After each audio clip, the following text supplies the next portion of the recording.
टाकून नागरिकांची अडचण करण्यात आलेली होती, काय सांगाल?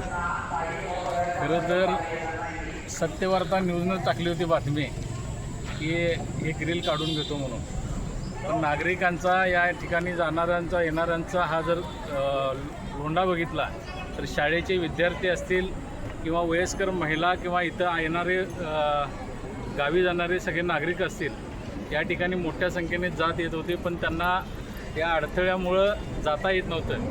म्हणून महाराष्ट्र नवनिर्माण सेनेच्या वतीनं मी नागरिक मंचवरती टाकलं होतं, काढून घेतील काय बघा, नाही तर आम्ही मनसे स्टाईलनं उघडून टाकू.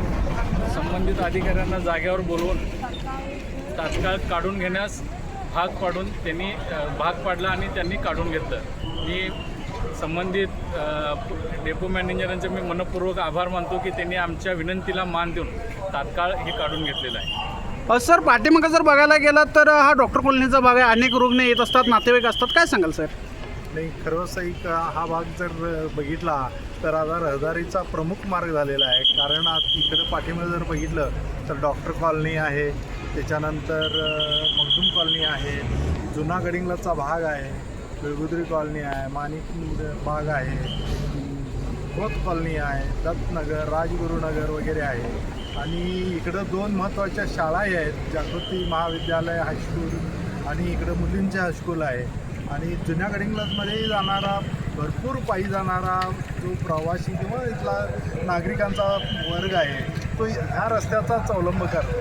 तर हे महत्त्वाचं आता रहदारीचं एक मार्ग झालेला आहे. कारण दुसरा मार्ग बघितला तर रिंगणे टायर्सच्या बाजूचा एक रस्ता आहे त्या HDFC बँकेच्या समोरून, पण तिथून बहुतांशी वाहनं जात असतात आणि हा पायी जाणाऱ्यांच्यासाठी प्रमुख मार्ग बनलेला आहे.